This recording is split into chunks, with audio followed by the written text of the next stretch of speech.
Namaste, beloveds. This is Motherhood Wisdom, Ocean 9, and it's been a minute since I have done a video. And um, this one is entitled Self Mastery Existing as I Am. And I'm just going to get into it. Um, I wrote some things down, but I'll be um, just speaking a lot of it. And I also have something to read from a Stuart Wilde book, Infinite Self 33 Steps to Reclaiming Your Inner Power. So, um, bear with me. Happy holidays. And hang on to hope. Here we go. I woke up today with a greater understanding, a deeper conscious awareness, a higher frequency of existence than I was capable of recognizing yesterday. In the beginning of my journey, as I was introduced to wisdom, Hakma, Serpentina, Sophia, and beloveds, I encourage you to look up the word Hakma, Chokhmah, and you can do that in the Wikipedia. Um, it means wisdom. I know the spirit of wisdom, not just the word wisdom as we're accustomed to it, but the spirit of wisdom, that which existed forever without a beginning or an ending. I know now that my journey began as I incarnated into the seed that was to be born as Valerie Ames Middlebrook. My life experiences were vast and varied. Even as a young child, I understood that I saw, processed things in a way that all around me did not. And for this I suffered, was persecuted, and retreated more into an internal world where I could see, say, and process what I needed without interference. And I was prompted to spell that not only in the way that it's correctly politically spelled, but also as three words: enter, enter, fear, fear, and dance, dance, interfere dance, with others who chose not to. I did not begin to understand as why they chose not to until I set myself on the course of choosing not to see as well. That ended up with me. Let me explain that for a minute, beloveds. Um, Choosing not to see the way I did. The way I see is intuitive and instinctive. It is natural for me. It is how I've always observed existence around me and inside of me and outside of this planet, and form and formlessness, however you want to put that for yourself. And when I say I chose to stay in this realm, in this way of knowing, of seeing, of being, even though it was different. And I saw others as choosing not to. Wasn't that they couldn't or that I was so different from them. It was just that they chose not to, um, not to be in that instinctual, intuitive state, but to rather have the ego conditioned identity to guide and lead them and to see for them. And that's simply what that means. Um, I set myself on the course of choosing not to see as well. There came a point in my life where I just had enough of seeing and knowing and being and feeling the way I did, and all my life experiences and all the wisdom downloads and voices, and I just got tired of it, and I was choosing not to any longer be that way. And that is when I gained over 600 pounds. Um, and that ended up with me weighing close to 600 pounds and wishing that I was not here, wishing myself not to be here, in the secret part of myself that manifested what I always wanted. And in explaining that, as a child, I understood that um, a lot of the times what we now call synchronicity, synchronicities, um, and different things were more relevant and more connected than what the average person thinks or believes that they are connected directly.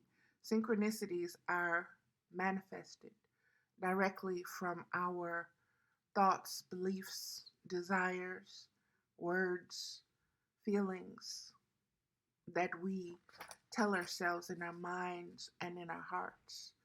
And we are the ones that manifest those things. And so, if you believe that you are cursed, you begin to manifest things that project themselves in that negative light and affect you in a negative way. Really, what you're doing is giving yourself lessons to learn. You're going about things the hard way instead of the easier way. But I didn't know that at the time.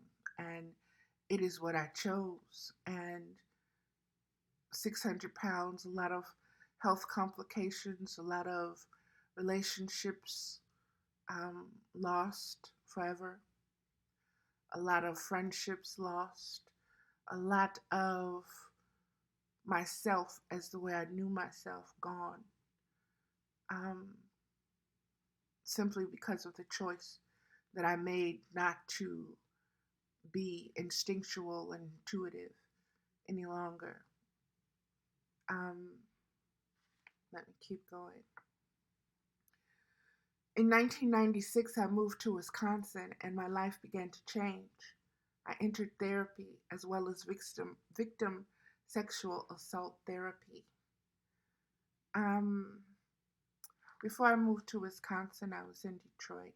And I've told my story many times on these videos on Blog Talk Radio. And um, I share because sharing is stripping away the silence. Sharing is stripping away the victimization. Sharing is stripping away the guilt and the shame and the blame and all of that, not only for myself, but for others. And I learned that by being in um, this sexual assault group that I was in, because I was the only Black person there. I was the biggest person there. But I listened to these women tell their stories, these white women tell their stories. Some was incestuous, some was rape, some was date rape, some was acquaintance rape, some was going out and getting drunk and blacking out and waking up and knowing that you've been raped. There were all kind of stories, and they all did not begin there. They began early in childhood with other different things.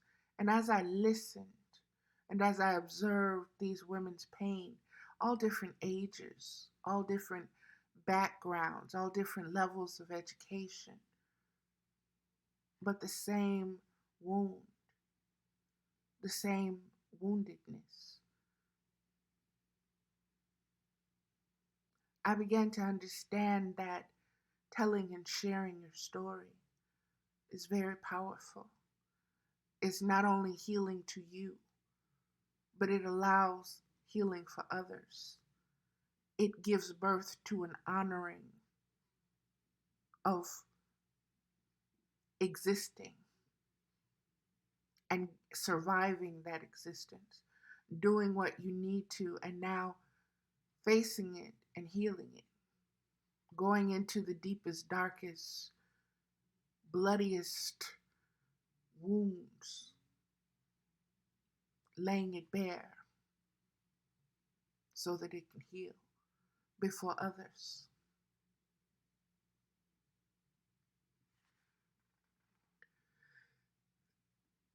Existence, God, conscious awareness, Jehovah, my guardian angels, and spiritual guides placed me right where I needed to be on the earth grid to receive instruction from the seen and the unseen.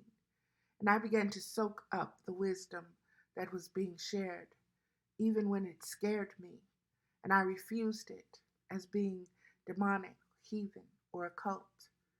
You see, I grew up Jehovah's Witness, as I've shared before, and we did not mingle um, our ways of belief, our teachings, and everything outside of um, the Jehovah's Witness belief system was of the world, as I was taught. And the world would never see things the way I saw them or feel them the way that I felt them, because I was taught from as a child to be separate from the world and to view the worldly things of the world as other, as ready to take my soul, to cause division between my relationship with myself and God. And so the things that were coming to me in far as goddesses, the existence of goddesses. Now, I was an avid reader of mythology. Oh, I loved mythology, Roman, Greek, Egyptian. The legends, those were things where my heart soared.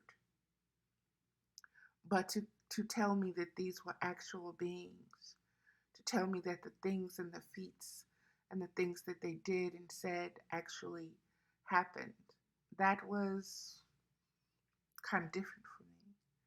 And then when you introduce me into shamanic practices, even though my ancestry is Native American and Mexican Indian, it took me back to my teachings of demonic and occult and heathen and pagan and false gods and other spirits. And so I blocked it and I pushed it away for a very long time, and I was not present for a lot of it. And then I began to go within myself and I began to have more what I call downloads or visions or outer body experiences or conversations with God. And in all of that, many doors and windows opened, many portals opened for me. I accessed Akashic records, I accessed and traveled places that showed me different things and spoke to me in ways that um, I could no longer deny. And so I allowed myself to grasp these this broader wisdom.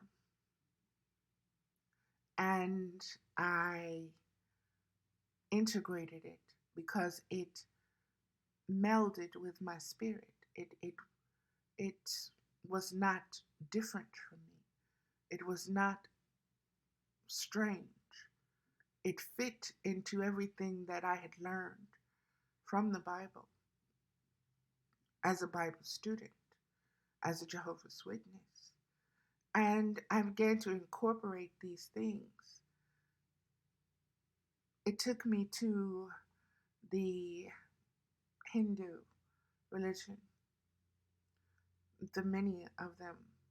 Um, it took me to Namaste. It took me to the chakras. It took me to understanding that the Holy Spirit is energy frequency and that my body is an electrical, has a magnetic field, and the bringing together of metaphysics, science, and spirituality and biology. And with all of these things combined, different voices but the same message, it's opened up a lot for me. And I expanded my consciousness to the point that there were many other things happening in my life, but this is what I held on to. Um, there was still so much sadness and misery and memories, and being an empath, a lot of things aren't mine, and I was storing them, and I had to learn how to shed them and how to transform them and not keep hold of them and not to anchor them to me by always feeling that I need to feel them to validate them. Let me keep going. Um,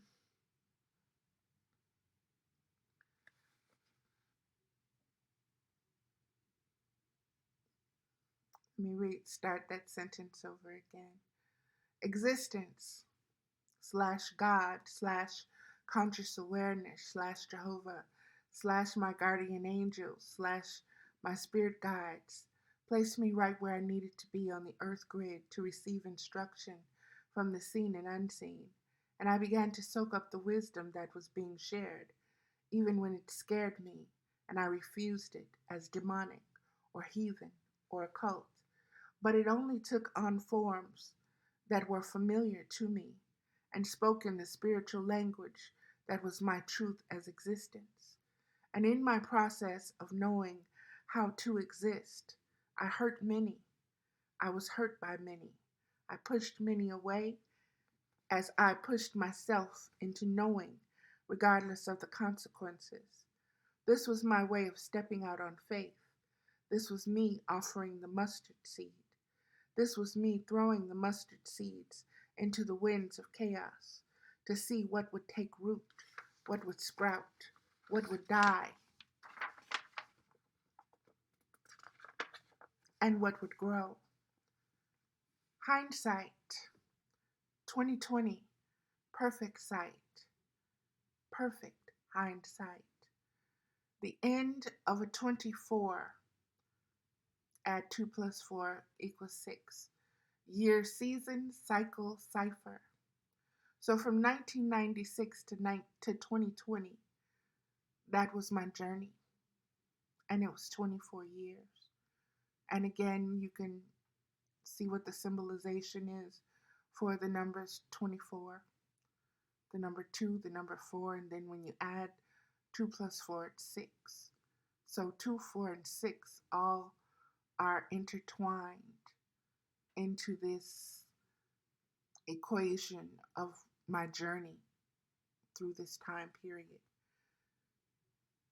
So much has been birthed, so much has died, as well as so much has been reborn, resurrected in my constant state of existence, experienced as conscious awareness, and this incarnated body / vessel / temple / Merkaba / mind / heart / soul / spirit. I will narrow it all down, otherwise I would spend an entire lifetime explaining what I now know so deeply inside of myself that it is only beginning to be able to be gleaned, harvested, and profit, PROFIT Prophet, from.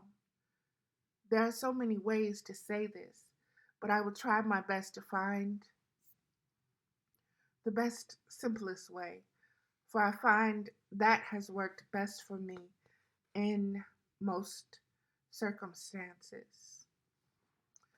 And begin, as I was writing this, a friend called me and I didn't get to finish it, but um, intuitively and instinctively, I will go into that conscious state of awareness that was presenting this or bringing this forth um, with the title Self Mastery, Existing as I Am. And I will begin to speak to that. Um, just give me a minute to get back in that groove, so to speak. Self mastery. What does that mean? What is the self? How do you master the self? Does the self need a master? If there's a master, there has to be a slave. A master cannot exist without a slave or a servant. Self mastery.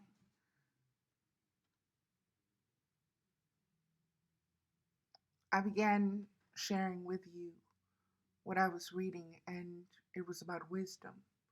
It was about Hokmah. It was about Serpentina. It was about Sophia.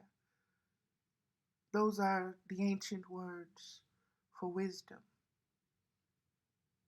Wisdom exists as a unit aspect of self, the first aspect, the all encompassing aspect, the womb of existence.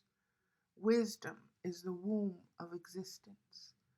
Wisdom holds the womb of existence. And she impregnated herself, or she gave seed to the thought of existence. So existence began in the womb of wisdom. And existence took on many forms and many states of formlessness. Began, existence became the elements. Existence became the universe. Existence became infinite potential with the ability to exist and manifest itself, to evolve, to die, to be born, to have cycles and seasons, to have ages, to have stages. This was wisdom.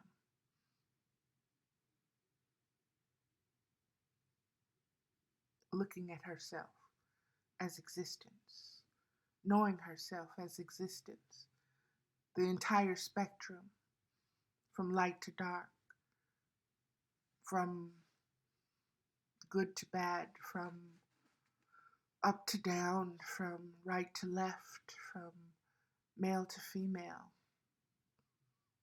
the entire spectrum of being, existing. This is wisdom. And wisdom knows herself. And incarnating into flesh, wisdom also gave birth to an ego. You have many stories that go into that. You have the Kabbalah and many different things that go into the story of Sophia and how she did all these different things. This is wisdom. You have the tree of life and so many different versions of what the tree of life is. The tree of life is also existence. Base, bottom line. Cut out all the adjectives and the other stories that go with it and everything, and it is existence.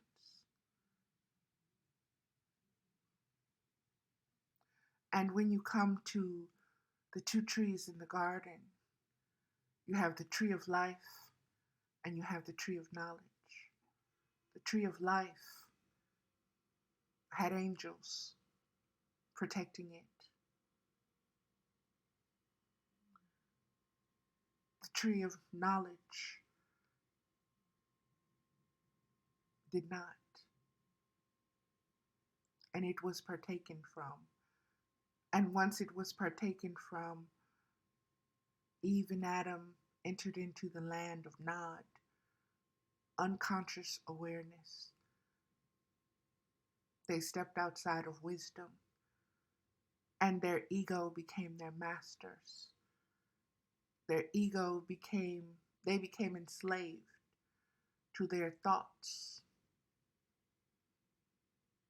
and their thoughts took them to the place where now they were naked. They were separate from God, from existence itself, and they could die. And it is from this vein of knowing where we arrive in 2020 and going into 2021 with the understanding that we need to be wise. We need to understand once again what wisdom, that to exist is to exist in wisdom. And to exist in wisdom is to follow the universal laws that were set in place for, for existence, to exist.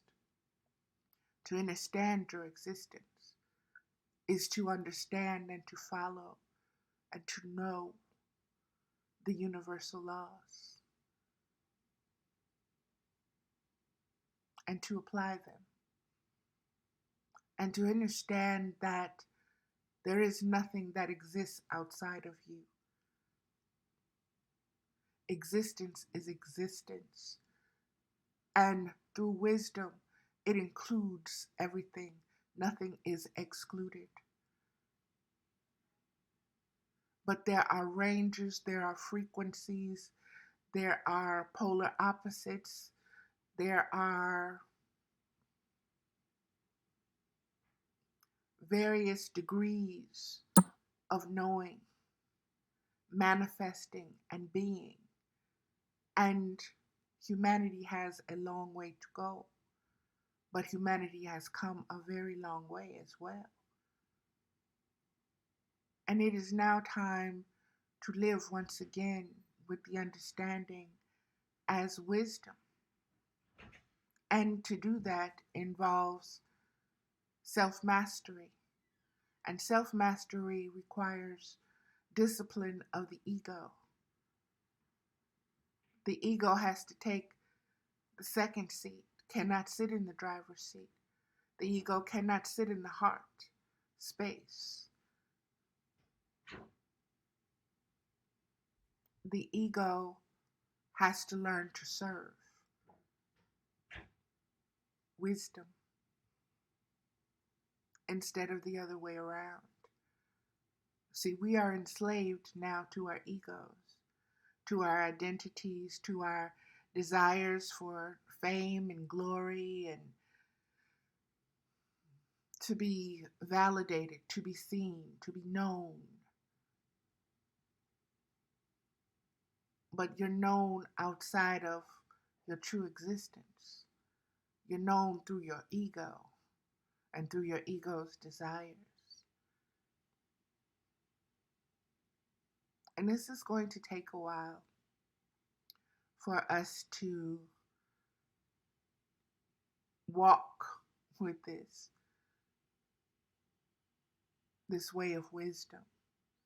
But it is not new to our species. It is about remembering it. It is about relearning it. It is about reclaiming our inheritance. This is our true inheritance. Wisdom, existence. Wisdom in existence. We are children of wisdom. Wisdom created us as extensions, as reflections, as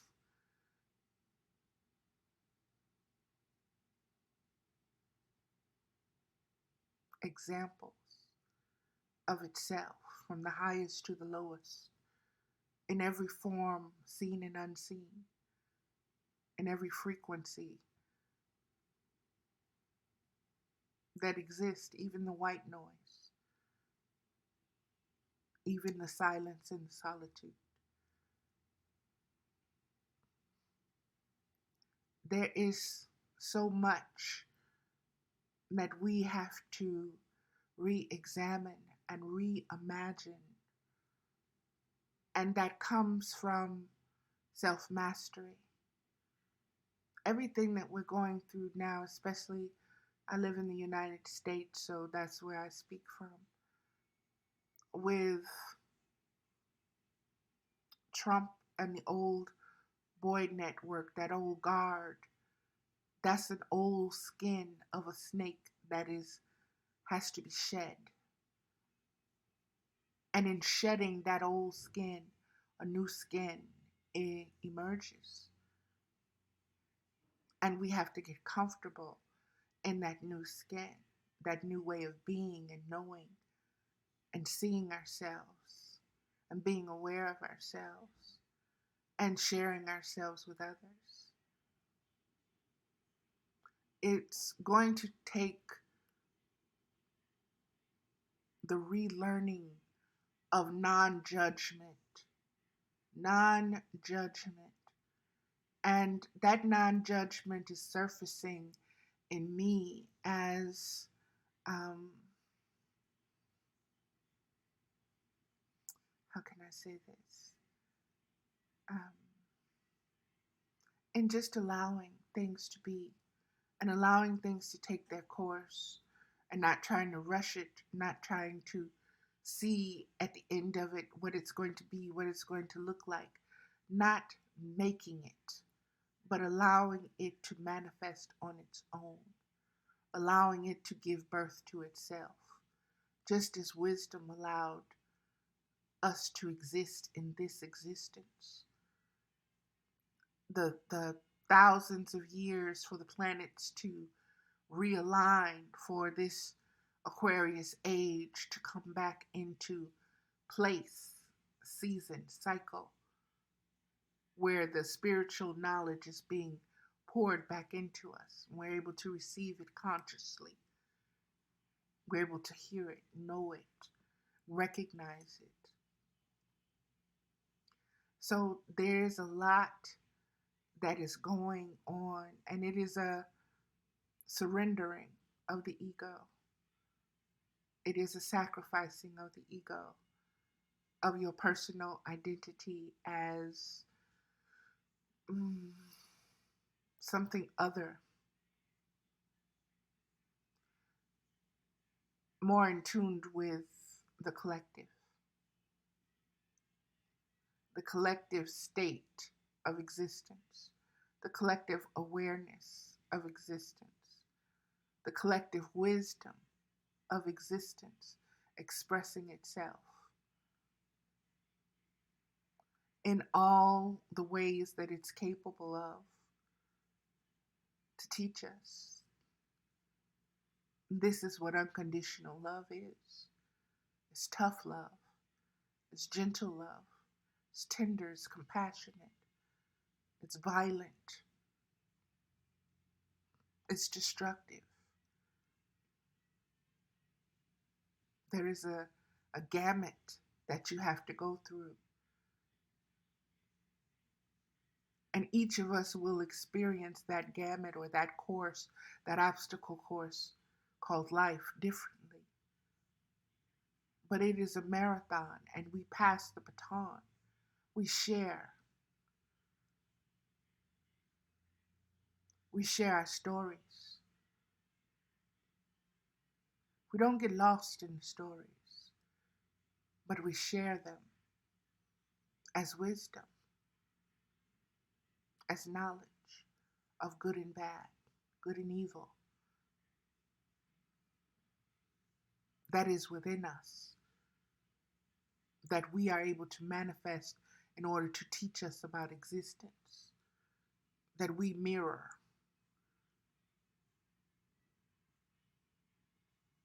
This is what is going on, and so many of us have called it chaos.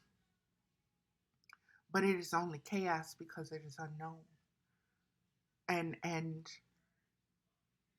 unfolds on its own and is not controlled by the ego. It is a course.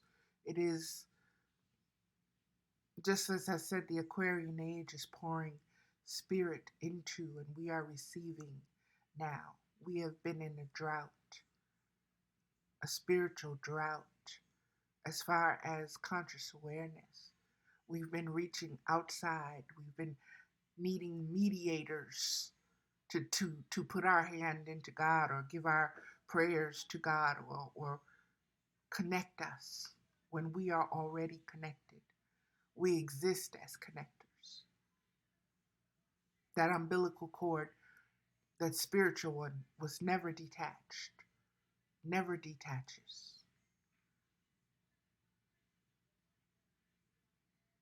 No matter how many times you cut it, no matter how many times you deny God, no matter how many times you mess up, no matter how many times you fall down, no matter how many times you get back up and ask for forgiveness.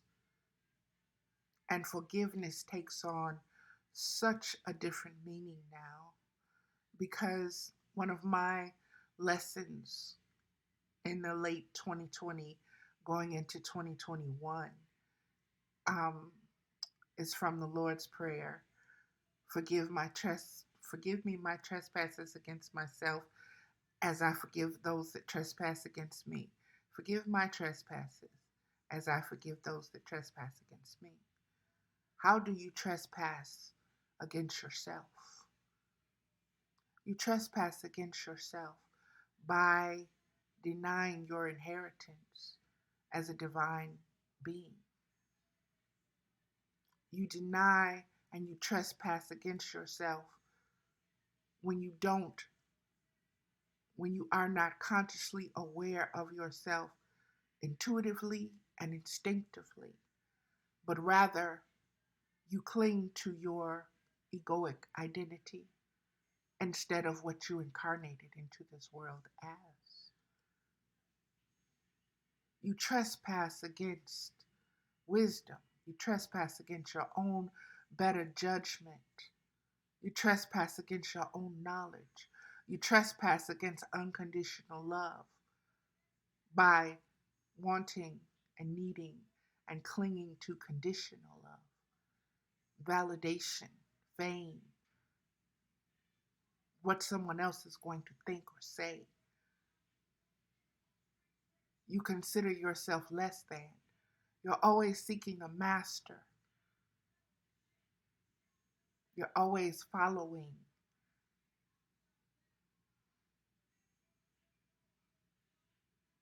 That means you're trespassing. You're somewhere where you shouldn't be. Your thoughts, your beliefs, your needs, your desires. It's a false identity. It's enslavement. It's a cage. And for those that trespass against you, realizing that just like you, they're in the same state. And so they're going to do things to cuss you out, to cut you, to hurt you, lie to you, cheat on you, because they are in their egoic states. They are enslaved to their egos. And that is how the ego gets down. That is how the ego exists. The ego exists to deny you the truth of who you are. The ego is what resists death, resists aging, resists the dark and the light merging and being one. Understanding yourself from that point. Because the minute you do that, your conscious awareness takes over. And it is everything. It is self mastery. And the ego has no slave. So the ego cannot exist. So the ego fights for its existence. And in order for it to exist, you as divine wisdom cannot.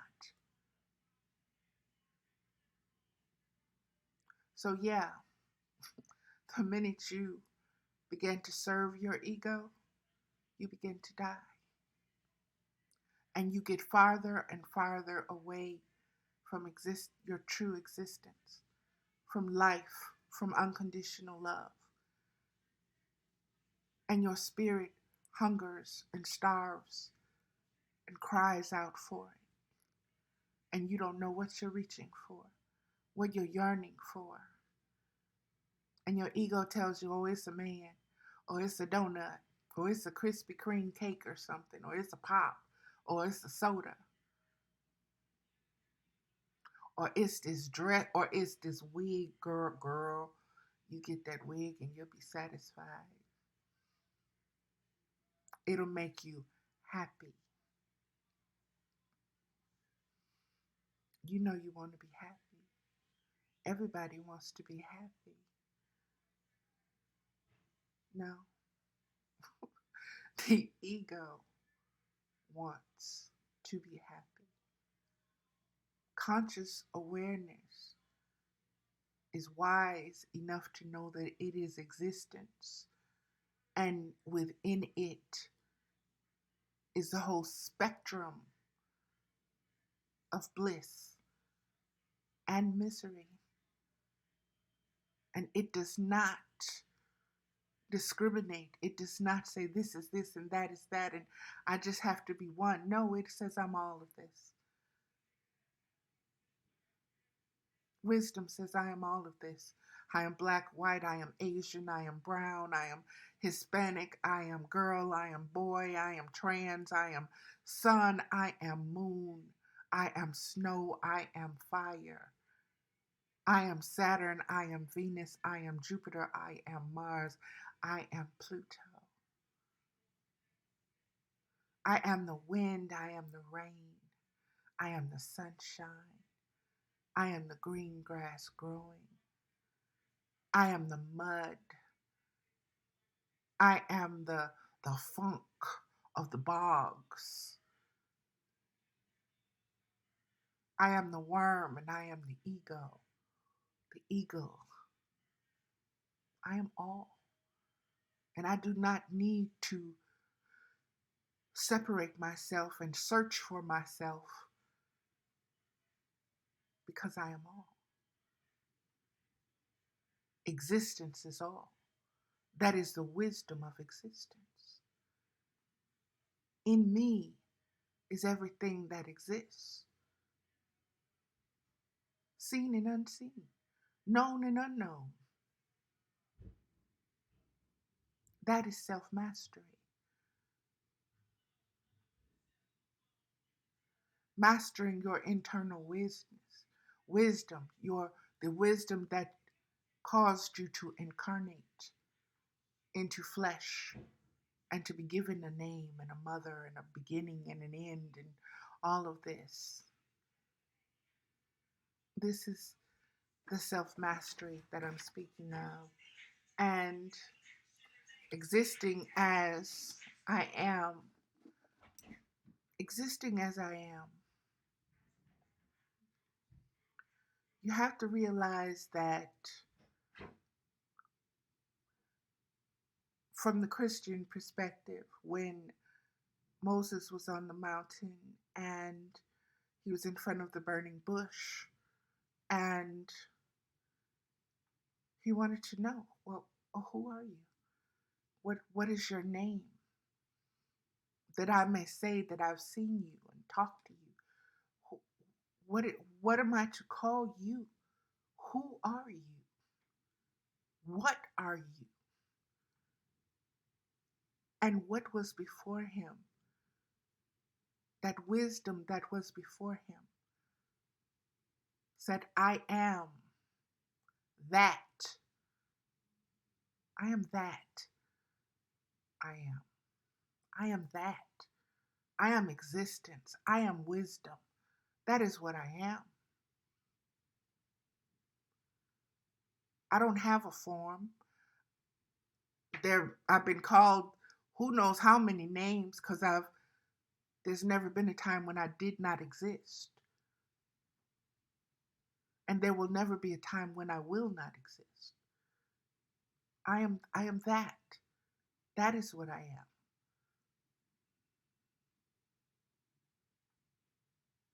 That is what each one of us is. So Moses was speaking to an aspect of himself,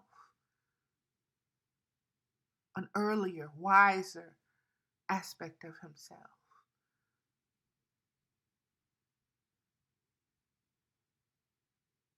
Was he going back in time seeing it? Was he going in the future seeing it? Or was seeing it in that now moment? Did he manifest that? What is the wisdom of the meeting of I am? What was the whole Moses story? It was about self mastery. It was about a master and a slave race. It was about the knowledge of good and bad, good and evil.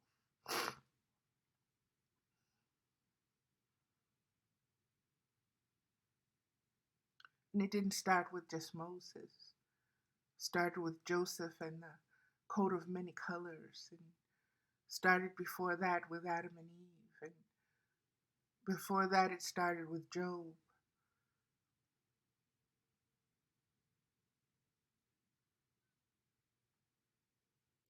It is time for us to really see each other and understand that each of us exists as a reflection of wisdom. We're here with a purpose. There is nothing in existence that is abstract or that has no or serves no purpose. Just like there are things in our bodies right now that scientists say, oh, we don't need that. It's just there. No. No. Wisdom does not operate that way. There will come a time when we will know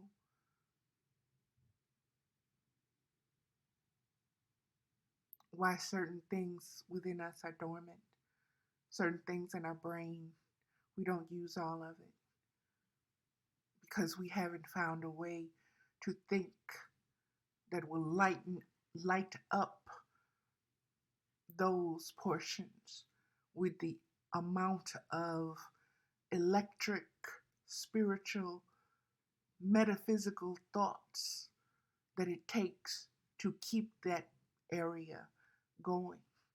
We have to get there. We're getting there. And so allow the death, the shedding of the skin. Allow those who seek to hold on because they fear. They're in that interfere dance. And they dancing for their ego's life. That is the master that they serve. Allow them. they will fall off. They will become extinct. Some will learn. Some will never learn.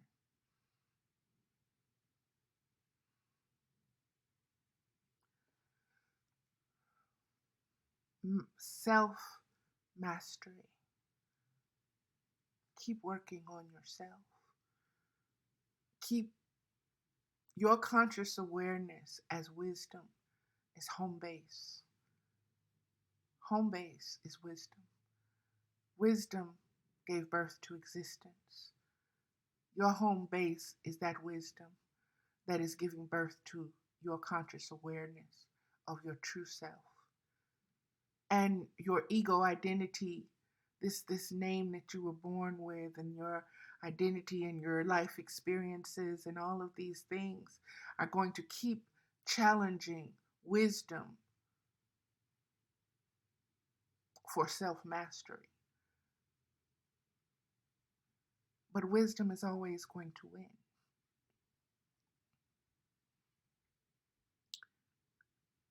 Choose your side. Choose wisdom. I've chosen wisdom. So that means I have lived and died many times. My ego is capable of so many more identities and so many more arguments and so many more conversations and adaptations and everything else. And I'm aware of that now. And I'm okay with that now. And it's not a craziness. It's wisdom. Everything changes. Everything has a cycle and a season. To try to change that is ignorance. It is blasphemy.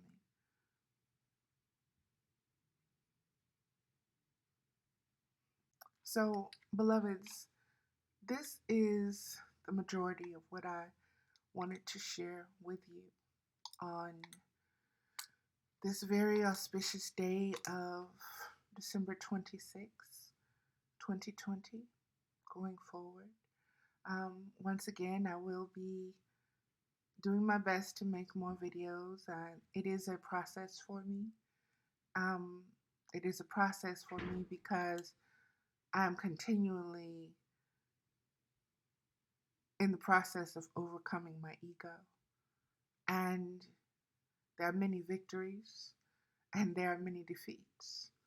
It is the art of war that keeps me consciously vigilant and aware. To get complacent is to allow the ego control. And no matter how many times I need to backtrack, I will backtrack. I will double back. I will apologize. I will do what I need to do. This is not surviving. This is existing and understanding what it is to exist. That it is a process